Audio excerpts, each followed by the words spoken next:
Good afternoon. I'm Thomas Rule. I'm the lead writer-editor over at Defense Visual Information, DIMOC, the Defense Imagery Management Operations Center across the street at DMA. I'm accompanied today by Mr. Scott Betts, who is the Chief Operating Officer of? Program Manager at DVIDS. And I've also got Senior Airman Christopher Tam, who is one of our JCCC representatives. He works in the Joint Combat Camera Center, which is under DIMOC, also across the street at DMA.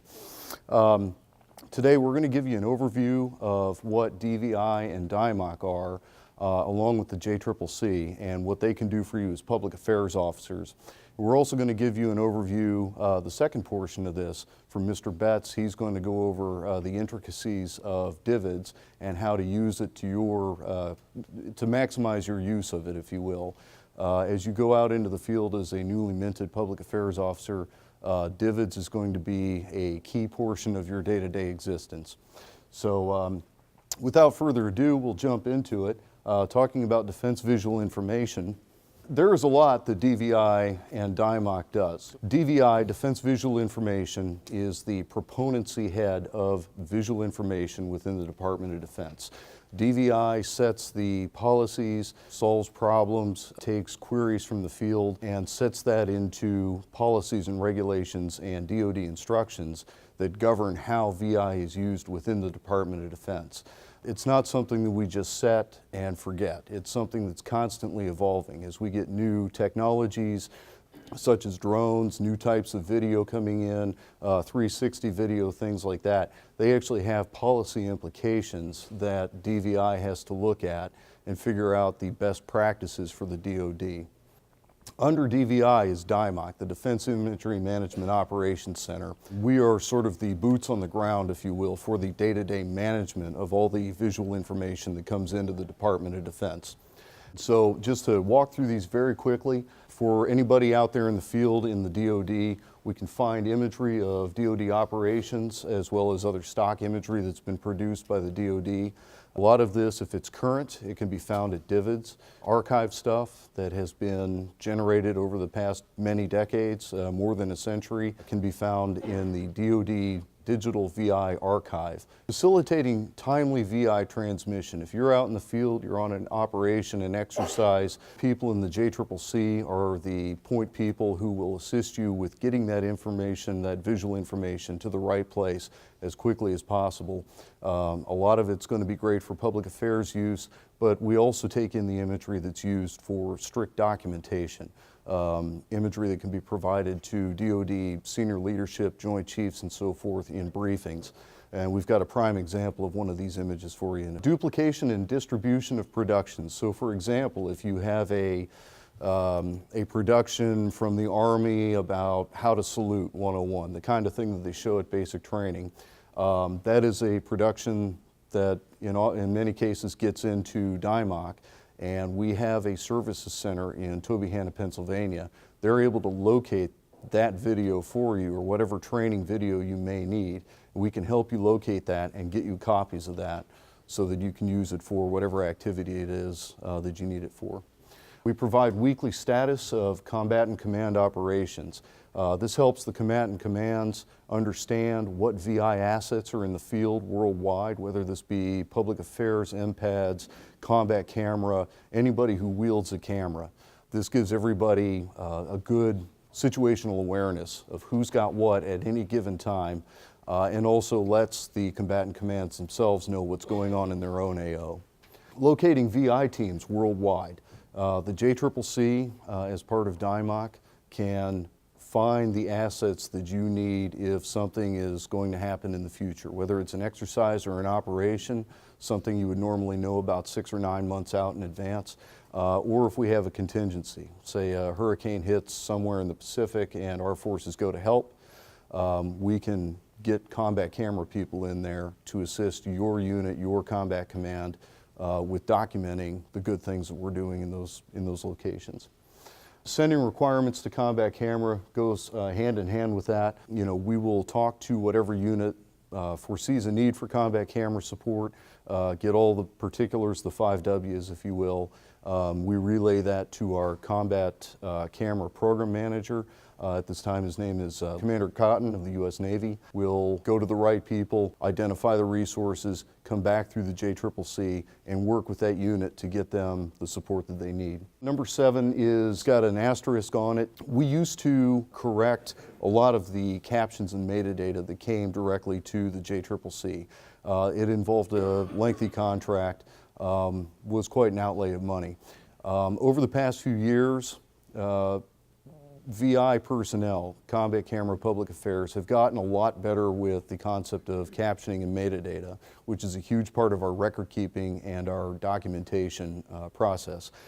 So we don't do the fine-tooth comb kind of thing that we used to do. However, we still maintain contact with submitting units out there in case we're detecting a pattern that maybe we need some more information or we have to issue a correction just in case something factual happens, which does happen. We're humans, we all make mistakes.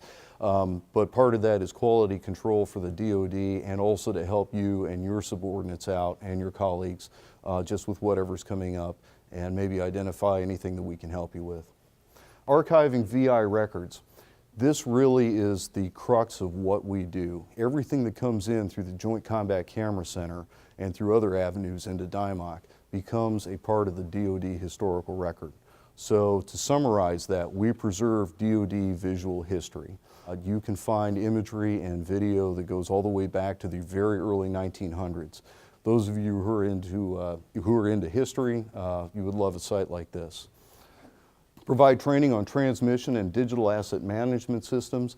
We work hand in hand with DVIDS, which is the primary ingest point for current imagery that is produced out in the field today. So if you or your shooters are going out there taking those great photos, slapping some metadata and captions on them, if they are publicly released, they're going to come through DVIDS and they get into the archival stream through us.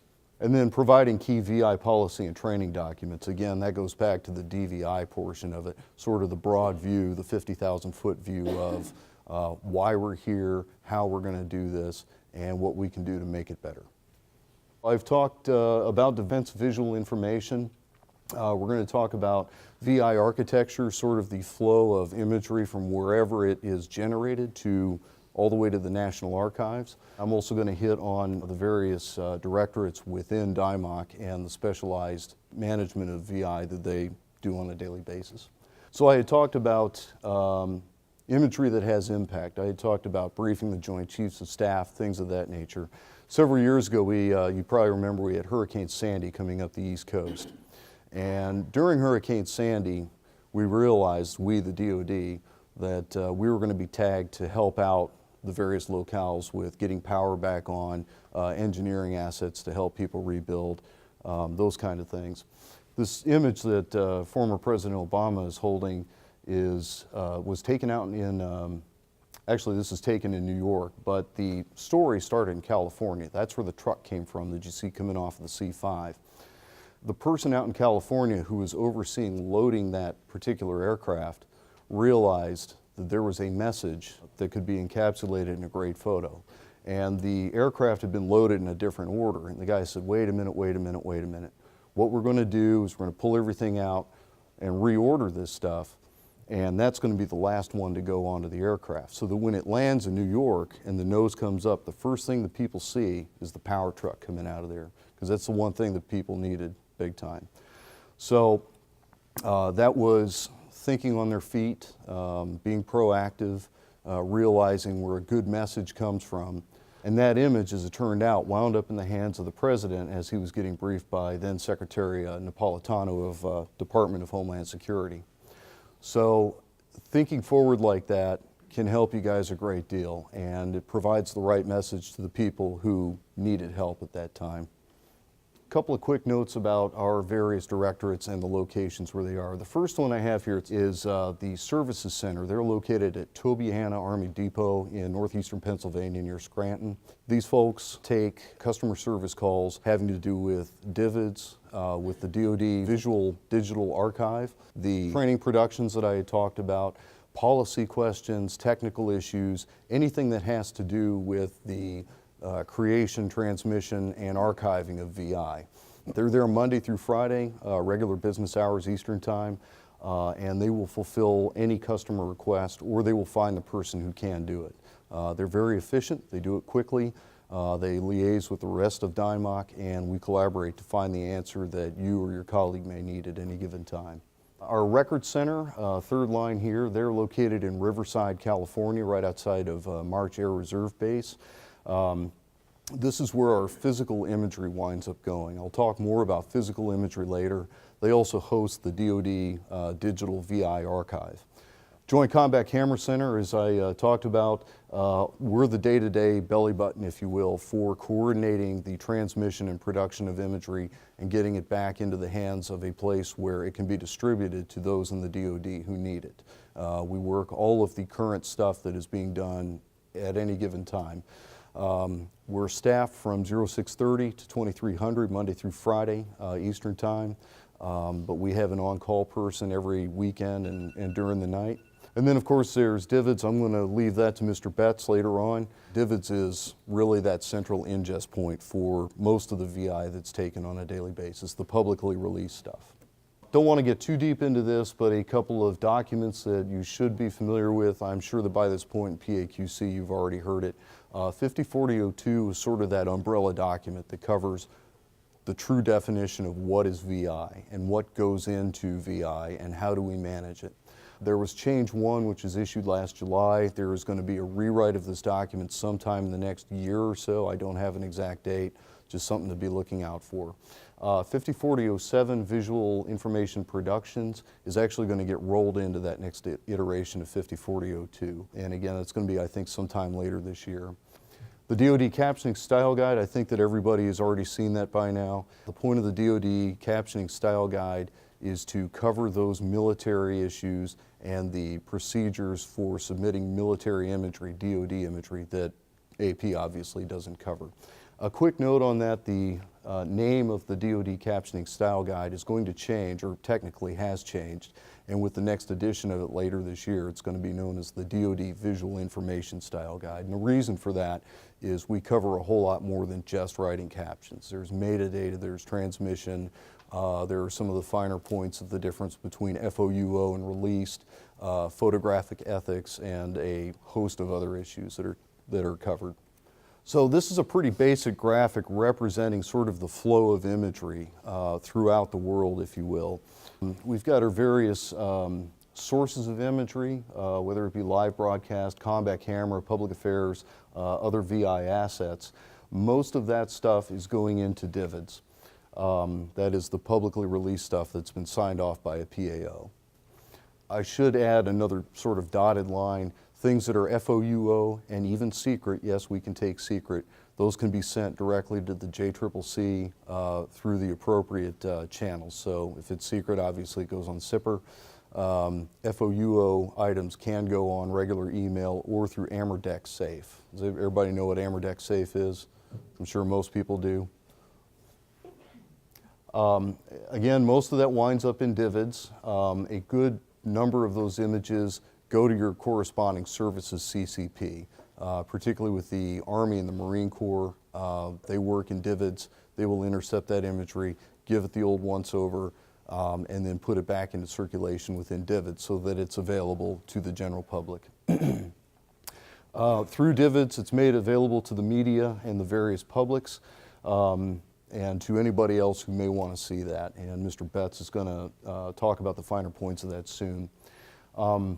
From there, at a 30-day point within DVIDS, currently it's 30 days, and that's going to change to be a little bit wider of a window on that.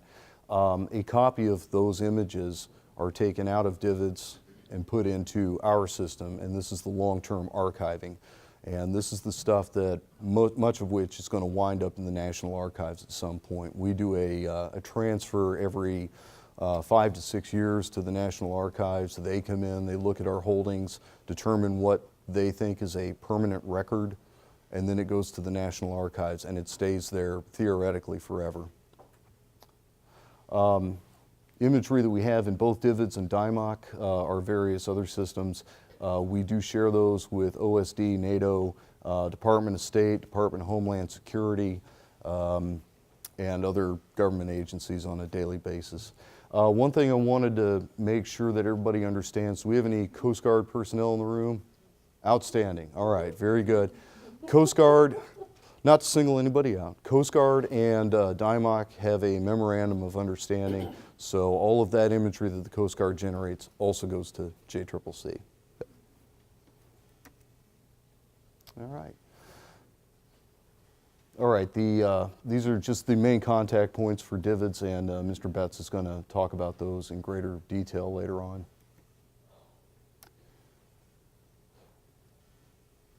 All right, again about our services center, any kind of issue that you may have in terms of the transmission or the production of VI products, they can certainly help you. They will thread the needle in making sure that the right people know what the problem is, and so we can offer you back the right solution. Their success rate is very high. They're very good at what they do.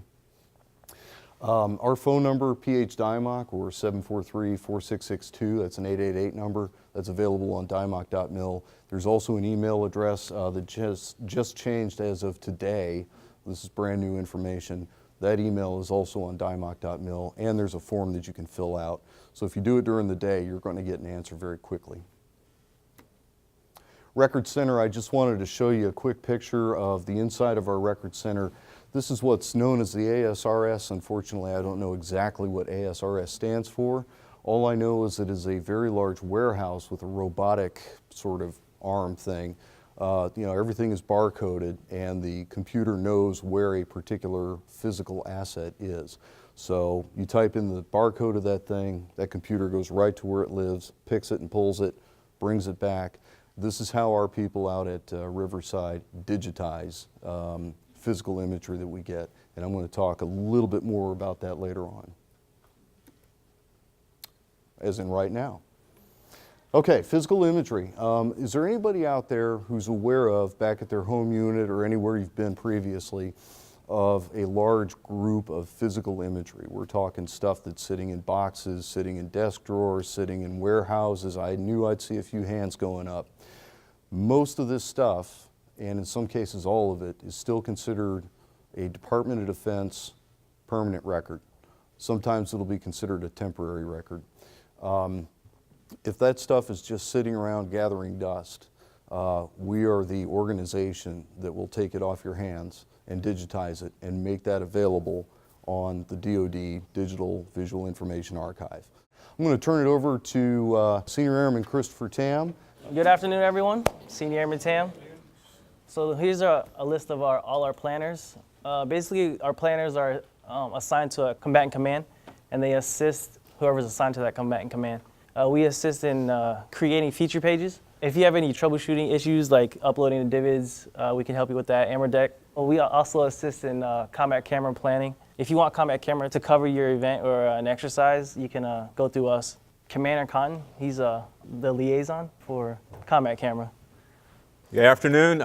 As I mentioned, my name is Commander Tom Cotton. I am the Joint Combat Camera Program Manager. Take just a little bit of your time to talk about combat camera, what it is exactly and where it fits in, and what you guys need to know about it. All the references, we'll get those out of the way first. Chairman of Joint Chiefs of Staff, Instruction 3205.01 Delta, that's actually the one about combat camera, lays out the program, what all the service requirements are, etc. Another good reference, if this hasn't been mentioned yet, is the Joint COMCAM VI Smart Book that's on the DIMOC website. Anything and everything VI, whether it's just straight PA, combat camera, whatever, please go to it, check it out. It's just a wealth of information. I highly recommend it to everybody.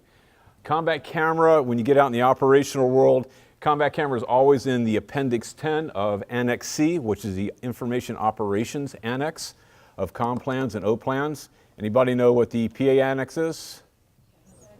Oh, outstanding. Okay, so there should be some correlation there as well. Those two should sort of talk back and forth to each other. A question that we get quite a bit is, how come combat camera isn't just under public affairs? Why isn't it under F? Okay, anybody answer that? Anybody know? Ideas? Don't be shy. Go ahead. Combat camera role isn't necessarily for public affairs work. It might be documenting operations for archival purposes or intel for commanders. Absolutely. And that's going to get to the brunt of what I'd really like to talk about today is VI has got a lot more to it than just public affairs and just media release. As public affairs professional, that tends to be our focus quite a bit, but there's a lot more to the VI function out there than just the media release stuff, okay? And that's why combat camera usually falls under information operations. It's one of the information related capabilities that gets integrated into everything else, so although it can support a whole lot of public affairs, there's a lot of other stuff out there that imagery is used for: documentation, legal, evidentiary, SSE, intel, you name it. There's an application for VI out there. And if everything was just up under public affairs, we probably wouldn't get everything else the attention that it needs as far as our VI resources. So that's why you'll see combat camera usually up under information operations. Okay, this is what combat camera is all about, okay? It is a directed imagery capability, and that's the most important part of all this. Okay, you get down into a combat camera, units are trained and equipped to operate in austere conditions, kinetic, non-permissive environments. These folks are trained, they go out with their IBA, their weapons, body armor, everything. Okay, they're ready to go out on point and operate out there without having to be babysat by the units that they're with. Okay, and that's what really separates them from a normal public affairs unit, is the ability to go out and get the imagery in those types of conditions. There's not a whole lot of storing and editing and all that kind of stuff. It's pretty much a visual imagery function, still video, that type of stuff. These folks are highly trained to go out and get that imagery. Okay, like we just talked about, some of the other things that combat camera imagery will support: intel, reconnaissance, SSE, engineering, legal, battlefield, all that stuff you see up there, as well as historical documentation. Now that being said, the directed imagery capability is a very important part of this, and just because you're not combat camera doesn't mean you can't also provide that type of directed imagery. Real quick, difference between directed imagery and anything else that might be out there. The biggest thing is if we didn't have this, and you're an IO planner, a MISO planner, a public affairs person working on strategic communications, you know there's a message or a narrative out there that you want to capture and you want to help provide some imagery for. If you were to just depend on the NPACE folks or the NPAD folks or whoever's out there, it'd be like, hey, did you happen to get this image? Could you possibly go out and shoot some of this for me? You're hoping that other folks might have what you're looking for, and that's no way to run an operation, right? That's no way to plan. A directed imagery capability means you've got the photographers and videographers, you've got an objective, and these folks are dedicated to getting the specific imagery you need for that objective. And that's the biggest difference right there. So it could be combat camera, it could be anybody else that's out there. If you've got an operation going, or a narrative or a storyline you're trying to get going, knowing the imagery that you need, finding the people that you need to get it, and directing them to go out and procure that imagery for you. That's what it's all about. That's a directed imagery capability. Okay, that's the biggest difference right there. And along those lines, we talked about imagery and much broader than just the public affairs mission. I know in the Navy we pretty much own the VI capability right now. Air Force is the same. Army is getting there very, very quickly. Okay, and the Marines, you guys sort of own this as well. What that means is what used to be pretty much just the imagery guys would go out and do just imagery. Now public affairs, we own those assets in the field. Okay, so if there's stuff that's happening out there, operations, whatever, that's kind of significant that you think the chain of command might be interested in seeing, it's incumbent upon us to understand that and get our folks out there to document it. The whole media release and everything, set that aside for a second. That's not everything there is when it comes to VI. A lot of stuff, a lot of documentation may never make it into the press, it may never make it into the media, doesn't make it any less important, especially when you're talking about the chain of command, whether it's your component, your combatant command, whether it's the folks back at the Pentagon, up in the Joint Staff where I work. We really love to see the imagery coming from what's happening out on the ground. It is invaluable for those folks to see what's really going on out there. So if anything else, I'd ask you guys, please keep that in mind. You own the VI assets. Think outside the media release box. What else, what other value could that imagery have? Now, when you get a call from offices like mine or JCCC and saying, hey, I know you got a guy out there, can you send some of this imagery back? Very often we'll get a response, well, no, I can't send that to you because it's not for media release, or it has been released to the media, or the press isn't going to worry about that, so no, we're not going to send anybody out. Okay, as JCCC pointed out, there are ways to get that imagery straight back to JCCC, straight back to us, without going through DVIDS, without it getting released. JCCC doesn't release imagery. Joint staff, we don't release imagery. We take whatever you give us. You guys are going to be the ones that are going to release it down the line if it needs to be released. So if there's any fear about this stuff getting out there to the media, that's not what we do. So you get it to us, FOUO or up to secret level, we will keep it like that, okay? And so it's very, very important. There's a lot of stuff happening out there right now, operationally significant events that really need to be documented, and there are a lot of folks that would really like to get eyes on that stuff. So if you own those assets, please turn them to and get the imagery. Again, well, here I got control of this. Here are the references right here if you guys have any questions whatsoever on combat camera, directed imagery, anything.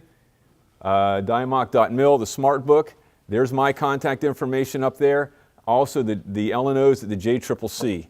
Okay, they know anything and everything. They can get you the information they need. Another good plug for these guys, asking what it is that you guys can do for us. I thought it was a great question. One of the things that I often use them for is they know where all the VI assets are in theater, in your theater of operations, whether it's your op, your exercise, whatever. And if you need some imagery of something that's going on, they can find the people on the ground to do it. I don't care how obscure it is. These guys are all prior COMCAM VI enlisted. They still have their contacts. Okay, and we had a thing recently where it was somebody over in UCOM, very last minute, hadn't planned for anything, but needed some imagery or some exercise somewhere out in the field, and our LNO actually knew the folks to call, right then, within like half an hour, we had the contacts for them. They got the imagery that they needed. Okay, that's what JCCC can do for you guys, including the Coast Guard. All right, we're going to go ahead and resume this part. I've only got a couple more slides, and then we're going to take a quick break before Mr. Betts talks about DVIDS. I just want to talk again about the DoD Captioning Style Guide. Again, just to rehash that the point of that is to cover the military aspects of caption writing that aren't covered by AP. Other than that, we adhere to the same tenets of writing as described by AP. We do have instructions on caption writing, metadata entry, and the description of why that needs to be in the metadata. This goes into the archiving aspects. We talk about photographic ethics, various methods of submitting imagery. Now, oftentimes, more often than not, we're talking about publicly released imagery that you've signed off on and said, yes, this can go to the media. But as has been mentioned by Commander Cotton and a couple other folks, if you have imagery that doesn't necessarily need to be publicly released, it's still a DoD record and still has value at various places within the DoD. So that can be sent to the JCCC. So, just keep that in mind as you go on with your public affairs career, that it's not just releasing stuff to go out to CBS or CNN or Fox or what have you. You're going to be at the center of a lot of management of VI for a variety of purposes. So there are a lot of regs that go into it. There are a lot of procedures that go into it. You're probably going to get some crazy requests from people, as Commander Cotton was saying, and sometimes you're going to need some help, and that's what the JCCC is for. But a lot of the basis of what you're going to be doing is in the DoD Caption Style Guide, or I should say the DoD Visual Information Style Guide. One other thing about VIRN and Vision ID. Is there anybody who does not know what a VIRN or a Vision ID is? We've already gone through that, right? Awesome. And we also talk about what constitutes proper VI release procedures in terms of, I know we talk about it in class. I know that Ms. Allen went through it, talking to your S2, talking to your JAG, other people in your chain of command, making sure that everybody's blessing off and giving the thumbs up. But again, if you have imagery that doesn't necessarily need to be released, JCCC can definitely still use that as well. All right. The latest edition of the Style Guide is July 11th of last year. We should have another one hitting the streets right around the May timeframe is what we're hoping for. That is also available at DMA-DVIDS-COMCAM. Please feel free to hit that site whenever you get a chance. There's a lot of good information on there. It's a portal to a lot of other great pieces of information that you probably will need to know as you drive on as a PAO. I think you guys are going to get these slides. My contact information is there. If you're reading through the style guide and you see something that maybe can be improved on or something you think should be added or taken out or modified in some way, I take feedback great and small from all ranks. I've gotten emails from 07s before, and I've gotten emails from E1s, and everybody's got valid input. So it's really a community effort to make it a better document for you and for everybody else who uses it. So please don't hesitate to contact me if you've got a concern of any kind with the style guide. And one other thing I wanted to add about that is, not quite that, app. I forgot to hit the app. We also want to have that out by about April or May, maybe a little bit later than that. This app is going to be designed to go in the phone of anybody who wields a camera. The way it will work is all that information that's in the style guide will be downloaded onto their camera, and it'll be resident on their phone, I should say. So that if you go into an austere situation, you're out at sea, you're in Afghanistan, where have you, you don't have a connection, you can still access that information, and it'll be pretty current. And we're going to be testing that over the next couple of months, putting it in the hands of a lot of smart young combat camera and public affairs professionals. They're going to see if they can break it. They're going to see if they can wring it out a little bit, get back to us, and then we're going to put out a great product. That's also going to be announced on dymoc.mil. We're also finally joining the 21st century and establishing a Facebook page. It's actually going to go live next week. We're in the final touches of getting our social media calendar, as we have discussed in PAQC, all together, crossing the T's, dotting the I's, and so forth. So starting about next Wednesday or Thursday, if you go to facebook.com/dod.imagery, that will be us. And we hope to see you there. We're going to use that to put out a lot of information as things develop with DMA and things that relate to DVIDS as well. All right, here we go. Man, it's a big crew. How many people were in this class? 75. Who said too many? Who said too many? Who said that? All right, large. I went through a long time ago, there were 54, but it looks like there's more. How many did you say? 75. How many of you are reservists? Raise your hand. Big part of the crew. How many of you have DVIDS accounts? Okay, how many actually have a Vision ID, like went and did it? Anybody not get one, like have problems when they went to get it and you weren't able to? Okay, so if you have any problems getting the Vision ID, that guy over there is going to square you away. Really, really important. We're going to watch a short video and then we'll kind of go into a short history, and I'm going to tell you what DVIDS does for you guys, right? But I'm going to tell you straight up front what I want. I want all your publicly released content, all of it. Okay, you guys are posting that stuff all day long on social media, and it doesn't get to DVIDS, so therefore it doesn't get to the DMOC or the Joint Combat Camera Center or the DVI archive, and we aren't archiving stuff. So at a minimum, send that to us. And you guys are responsible as public affairs professionals for all the above. But I'm trying to build a system and continue to build a system that services you guys, is going to give you value added in return.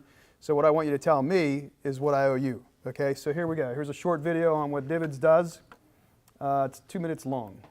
The Defense Video and Imagery Distribution System, or DVIDS, is a global military network connecting service members to the media.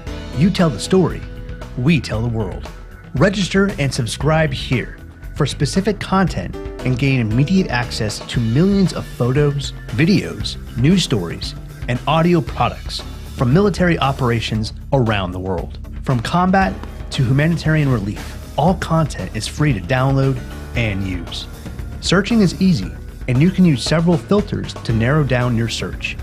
You can find videos like the Marines' rescue efforts during the earthquakes in Nepal, or images of the Navy saving stranded mariners in the Indian Ocean. Working with the Coast Guard, DVIDS has thousands of rescue videos. And as America supports the fight against ISIS, DVIDS provides instant access. When historic events happen, DVIDS is there. When the first women graduated from Army Ranger School, the press conference went live to local and national media outlets, from the President to the Secretary of Defense and Department of State. By supporting on-site interviews via satellite or internet stream, DVIDS gives users access to events like the All-American Bowl and the Warrior Games. Check out DVIDS feature pages, which display media for events or operations, from fighting wildfires in California and international exercises to Medal of Honor recipients. Subscribe to get the latest media uploads with our subscription tool. Subscriptions let users receive alerts on various topics delivered by email or text message, on air, land, and sea, at the graduation or homecoming, in combat or peace. DVIDS is your full-service resource for military media. DVIDS. You tell the story, we tell the world. All right, so we on the front end assume that a definition of success for public affairs folks. So success in my mind is getting your content in front of as many eyes as possible. Is that fair? Okay, so can anyone tell me some success they've had so far? I know a lot of you guys are green. I talked to a few guys that say, hey, you have DVIDS accounts. They're like, hey, sir, I'm just getting started in this public affairs thing. But any definition of success, something you did that you thought was super cool as a PA? Back. Sir, got to cover the floods took place up in Colorado back in 2013. And those are some photos I managed to get all around the world, USA Today, what have you. I think it's just more of the topic than anything else. Right, so we have a magic trick in the back end of DVIDS, and it's called fingerprinting technology. So for all of our video, we fingerprint it with Teletrax. It's a company that we used to use Nielsen. You heard of Nielsen ratings, right? So you fingerprint it, and it's kind of like a way of encrypting behind the scenes DVIDS all over it. So what happens is if you upload any video to us, we fingerprint it. So we could tell you yesterday on Fox, your B-roll played 22 times. Here's the exact second it started and stopped. And we have a very robust reporting capability that I'm going to show you that's very dynamic, that pulls those stats, that gives you reports that you can deliver to your boss, your commander, that says, here's the return on investment for using public affairs. We do the same thing with photos. We use a company called TinEye. But have any of you ever used the Google method to search for photos? Yes? All right, so here's a little advice for you. Maybe we could pull it up if we got a split second. Go over to, of course, the mouse will stop working. All right, so Google, if you go to, let's just search anything. Anybody a Steelers fan? No. Tom Rule is. He's a huge Steelers fan. All right, so here you go. So you go to Images, and when you search images, you see this little icon? All right, if you go to this little icon, it'll spin for a second. You can upload a photo from well, there's the Steelers, a bunch of photos, but you can upload a photo from your hard drive. So if you're out, like, you know, partying with your friends the night before and you're worried about a photo that gets out there, it's supposed to be public, and you get a digital copy of it, you go in here, you upload it, and it searches the whole internet for pixelization via fingerprinting. It tells you where that photo's gone on the internet. So there's a little trick for you on Google. We have that built in for all of our photos on DVIDS. So we'll be able to track where your content goes, which in my mind is very important because, once again, we have assumed the definition of success. I might be walking to the back of the room here in a second. This mouse is not working. The definition of success is to get your content in front of a lot of people. So over here we have access to admin tools. This is my back-end access, which is a lot of stuff, right? So in here is the DVIDS Direct Submission Portal. Has anybody ever submitted any content to DVIDS? Okay, well, there you go. So this has been immensely successful for us over the years. It's wide open. Currently you don't need a CAC to submit content. We're going to probably institute two-factor authentication at some point to make it more secure. But you can walk up to any internet connection around the world. Now, understand, I asked earlier for all of your what kind of content? Public release content. Everything's released at the source. So don't send me anything. Don't send FOUO, or obviously classified, but DVIDS Direct Portal has been immensely successful. You can upload all content types into this bad boy to include a new one called graphics. All right, so photos, articles, publications, videos, and graphics. All right, everything can be submitted through DVIDS. And recently we started building out, and we're probably at a 95% solution for the DoD awards program. Has anybody heard about that? Okay, so the new awards program, you're going to have all of your content on DVIDS. One of the great things about DVIDS moving from underneath the United States Third Army, who I worked for and ran DVIDS for the past 10 years, and moving to DMA is we're doing a lot of good integration. And DMA is maintaining and increasing the DVIDS capability underneath the DMA umbrella. And one of the early decisions they made was to combine submission portals from the old system called DAMS with the Joint Combat Camera Center and DVIDS. And we've been named as the official portal for all publicly released content. It streamlines it. So you see at the submission level, we're joining PA, VI, and COMCAM, right, for the most part, for publicly released content. We're putting it all together, but you see in a lot of the other career fields, they're combining all those as well. You don't see necessarily separate combat camera and public affairs folks. It's becoming one MOS, and currently the Marine Corps is going through that iteration. So DVIDS Direct is an immensely successful portal. We are building in the DoD Awards program. We're pulling in what's left of the Joint Hometown News Service, and believe it or not, what's left of the Joint Hometown News Service is 2 folks working at DMA. That's it. So they blame us for putting them out of business, and I would say, well, technology, for the most part, put them out of business. But we have a very robust distribution capability. You know, we'll show you some stuff through subscriptions where we push content out routinely to the media, and the media can come and gather stuff. So we're taking their current workflow, pulling it in to DVIDS, and building it out on the front end with an app, where in this app you'll be able to submit content. So the way it currently works, you go to the Joint Hometown News Service website, you fill out your digital form. Anyone ever fill out a hometown news release? I did way back in the day with a stubby pencil, right? But believe it or not, there's still some stubby penciled filled out forms coming to the people at DMA. So, but when you fill it out, you pick an event, graduating from basic training, getting an award, and it spits out a generic cookie cutter release with a photo or whatever you upload. So we're going to pull that into our Hometown Heroes interface. But the beauty is the capability we're getting is for individual service members, and this can be kind of scary, right, to submit us content. So who can tell me what our motto is on DVIDS?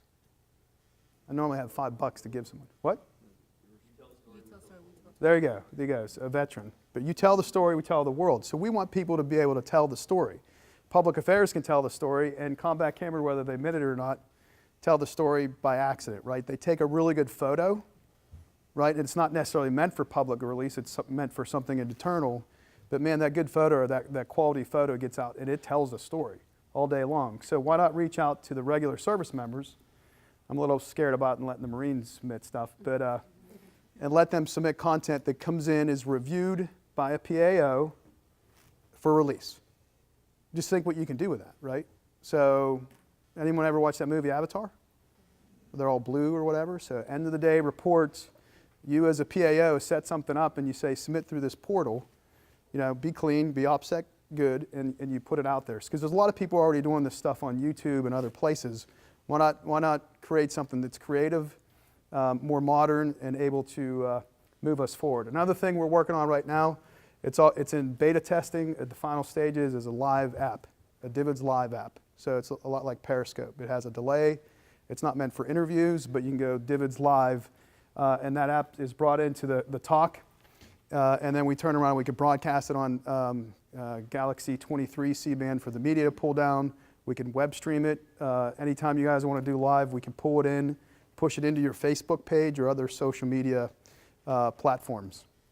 It's very robust capability. So, anyone ever use a DVIDS ground satellite terminal in the past? Tell me how much you hated them. Anyone? It's the devil. It's the devil. There you go. All right. All right. So the bane of my existence over the years was to maintain all of your guys' equipment, because at the end of the day, everybody went out and bought their own. But the United States Third Army, we would send engineers around to kind of keep them working. When they work, they're great. When they don't, they're not so great. So the future system, and 45 of them have been bought, or as a Tampa microwave, we call it a DVIDS Direct Ultralight. The Marine Corps has bought 26. Air Force has bought 5, getting ready to buy 5 more. So 5 PA, 5 combat camera. What's really cool about it is it's 35-pound pack, one-pack system. You throw it on your back and you can move out. But it's X-band, KA, and KU capable. So it's tri-band capable.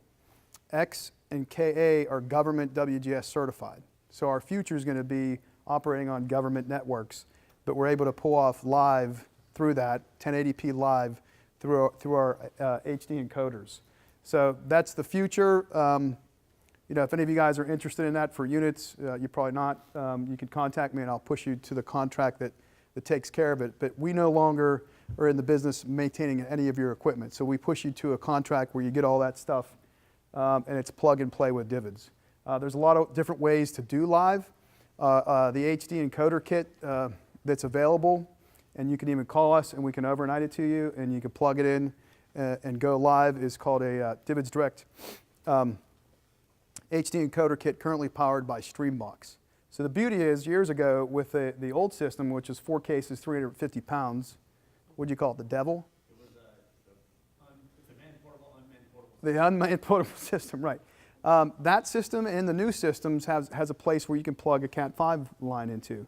So the kit is IP based, right? And the kit, you can also, we figured out, you plug it into the wall, right? So you plug it in the wall, so anywhere you are that you have a decent internet connection, which is 5 megabits per second upload speed, you can do 1080p worldwide. And this is Streambox technology, and we just discovered new technology that will do 1080p and 1 megabit per second upload speed. It's new technology called H.265. It's super cool. So we can handle live for you guys anytime you want when you're out there in the field. And that could be, you know, live event stuff, and we can do live interviews for you as well. All right, so how do we track stuff? So I clicked on 360 reports. So the cool thing about 360 reports is it's dynamic in nature. And I haven't done this in this building in a while. It depends a little bit on internet connection. So this is for the DVIDS Hub, which I'm a member of the DVIDS Hub. And it pulls back instant dashboard for the past 2 weeks. So when you join DVIDS, or you register for DVIDS, register in the Public Affairs Combat Camera section, then you join a unit, we automatically track what we do with your stuff. So for attribution only, you can see that DVIDS in the past 2 weeks, because we don't really produce anything, we uploaded 2 things. But say you're 3MEF, and you want to keep track of all your personnel. This is what happens. It comes in here, it's an easy report, click of a button, uploads. And you can see what Joe, Tommy, Sally, and Ben did for the past 2 weeks. But then from there, we tell you how effective they were, right? So you got placements and detections. Placements are as-aired clips. So we use a company called TVIs that goes out and it records the news on a routine basis. So we take that teletracks report that says yesterday on Fox your B-roll played 22 times. Here's the second it started and stopped, and then we deliver you a clip that shows you how the media used your content. So placements and detections are true proof of return on investment. Downloads. We could click on here and get to the details. We'll see when people download the content, we'll tell you what the different categories are. And when it's the media, we will give you the media outlets that have downloaded your content. All right, so you can see some of this. Some of this is older stuff. This is Fallujah footage. We're looking at full details. You can go back to the media assets. The assets themselves, dates, the journalist. Of course, this would only be 2, or the people that submitted content. And DVIDS, and it tracks, it gives you all kind of robust metrics to guide your team. Once again, it depends on the definition of success, and yours might be different, but ours is the more placements, the better, right? So whoever has the most placement wins, right? Or the most toys in the end wins, or whatever you guys want to come up with. All right, so we can kind of go through some different areas. So that's this area. You can generate reports specific to outlets. Let's see if we can select it, and then we're going to try to generate modern technology. Damn, mouse doesn't work. There we go. All right. Okay, then we run a report, and we can see everything that showed up in KDKA Channel 2, what's been downloaded and what actually placed on the news. All right, so 552 placements, the information's in the database. One reason to use DVIDS is because we send all of our stuff to be archived. Another reason is we're telling you what the media is doing for it, because at the end of the day, our worth is about getting our content. I mean, our mission is public affairs is to inform the public, right? So, and we obviously have something to say. I'm showing you how people are listening to what you say. Closed captioning. So 508 compliance, we just launched into a new phase where we have the ability to live closed caption all of your content that comes in, so you can meet the regulations. All video that comes in gets live closed captioning at a 99% accuracy within 24 hours, and it also includes audio described. So when a tank's rolling by and there's volume, it says tank, what does it say, tank rolling maybe? Something like that, it would show up in there. So that's closed captioning. We have a tool that actually tracks, if you guys are interested in using it, distributions. You can actually distribute content from the system. And that tool alone, we can connect you to Vocus, which is a company. I can give you some logins to that gives you media outlets, contact information all throughout the world. But the distribution control allows you to distribute, and we can tell you when the person clicked on the email, when they opened the email, and when they downloaded the content. And obviously with all that fingerprinting, we can tell what they're doing. Feature page. So the back end of feature page is you have the ability to create your own. So in here you wouldn't see, I don't think that you would see anything other than what you've created, but when you can create your own, it goes through a queue for the Joint Combat Camera Center to approve. The only thing we're going to do is make sure there's not duplicate feature pages. And feature pages work pretty well. Does anyone ever use feature pages in the room? Yes?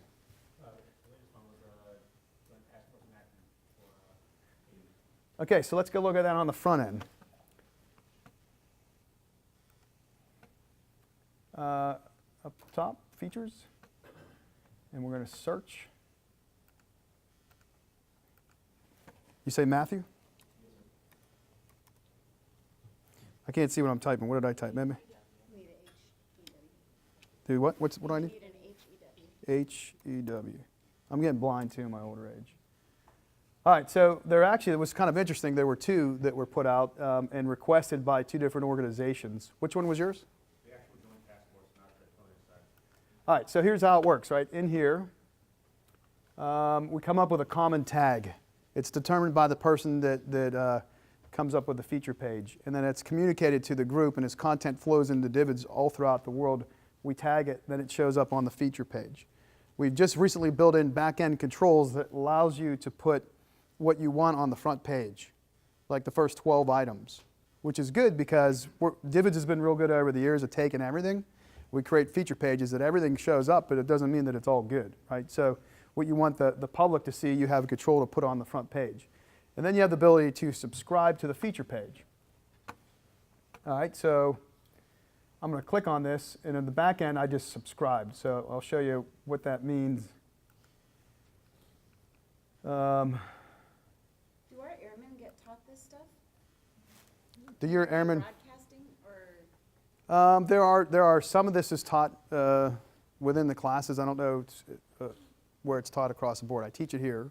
Oh, you do? I teach it at the Joint Senior Public Affairs Conference, and then we offer routine training. But yeah, we had a meeting earlier today that at the point of orientation, when everyone comes through, they should number one, get a DVIDS account along with a Vision ID, and get just a short tutorial that says, hey, this is really going to help you in your public affairs career. So Newswire alerts, they're called. It's the same thing as subscriptions. You can, there's different ways you can subscribe to stuff. Would it be politically incorrect to throw this mouse against the wall? Do you want to try just this regular piece of paper? Someone said yes? Put it flat on the table. See what? Like this. There you go. All right, can I just sit over here like this? All right, here we go. All right, sorry. All right, so in here you pick what you want to subscribe to. We also have hometown radius, which is really cool. So the news outlets come in, and we have 78,000 media registered on our website. Come in and you pick a hometown radius within 10 miles of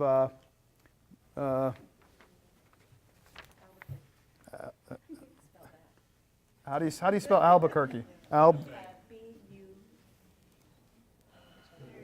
There we go. Okay, now I'll go come over here to my mouse. Oh, thank you. Hey, someone's driving from right in the back. That's awesome. All right, go hit it next. There we go. All right. You hit next. All right. You can pick what you want, video, images, next. You hit frequency, instant. So imagine this, like there's an earthquake that happens somewhere in the world and the Secretary of Defense or OSD is looking for the content, like show us helping them, right? Set up your feature page, get people to subscribe instantly. As soon as the content is taken and submitted, we show the world how awesome the United States military is. And this is already built in, right? So you have the ability to have it come via email, text message, or push notification. But for push notification, you have to download the DVIDS Alerts app, and we will actually push notifications to that app. And then you create Newswire. So content moves faster than humans can move it, like at the DVIDS hub. There used to be the media relations folks would go in and then submit the stuff for you. But all day long, you guys can sign media up in your local area as a public affairs person to your feeds. Now, there's also unit Newswire, or feature pages. What's your guys' favorite branch? Air Force. Air Force, I heard first. All right, there we go. All right, so. Oh, okay. I heard Air Force. Give me a unit. 5. 56. All right, here we go. 509. All right, so 50. Up top. Am I up? There. Boom. All right, here we go. All right, so in here we've got the 509th that has submitted 86 videos, 1 audio, whatever. See the subscription button? There it goes. It's your unit Newswire. People can also subscribe to digital portfolios. Go figure, right? So you could be a one-man or woman wrecking crew, which there was that 3 minutes? All right, 3 minutes, which there was. I got dragged into like a VI class, and this was about a year ago, and I had a combat camera guy log in. I said, go ahead and log in, and we went to the different sections. Now, this guy's just a machine. He just takes photos all day long. He doesn't care about the media. You would not believe the kind of traction this guy got and what people picked up his content routinely that told the story, right? So what I want from you guys is all your publicly released content, because I've got like a minute left, right? So please send it all to us. It has to be publicly released. So it'll get archived, and then we can knock it out of the park for you. So any questions before we end? Yes? I know that the content itself is owned by the federal government, but the DVIDS, the algorithms, and the website, the searching that you set in place, is that managed by an external vendor, or is that actually owned? That is, all right, so I've been there for 10 years and guiding things solid for the past 8. So the full cycle digital content management system was my idea, right? And all the direction for everything you see built is mine, right? And I work for the government, and I made sure it's property of the federal government. So what we're doing now, the beauty of is how DVIDS is moving underneath of DMA is we're integrating processes and procedures, and DMA is falling in on the system. So AFN products are all going to flow through. We have an app called Defense TV, which I didn't get to tell you about earlier. It's on the over-the-top box apps. Anybody have an Apple TV, Roku, Amazon Fire? If you have an iPhone in your hand, download Defense TV. Right? It's a centrally located app, which all the content points to, that plays, it's all video, but it's powered. So to answer your question, everything that's been developed has been developed per my guidance to a contractor, but it's all property of the federal government. Our goal is to minimize that contract as much as we can, get DMA Central and DMA government folks to fall in on the processes and workflows. I think we'll hang on to the web guys because they do some freaking amazing stuff, right? But they're going to manage the government's code. It's key, right? It's really key. And we're funded through 2023, about $11 million a year as a full-blown program of record that's been moved underneath the DMA, and they're jumping on board with me and helping us like blow it through the roof. So Mr. Shepard has jumped full in with Defense TV, Joint Hometown News programs coming our way, the awards program, and we've synchronized with these guys, and our next synchronization is with AFPIMS, public web. All right, so content now that's shared, you get all your video from DVIDS. Next will be all your photos. You can be able to pull them from DVIDS. So you have the robust content management system and metrics connected with AFPIMS and the DoD archive.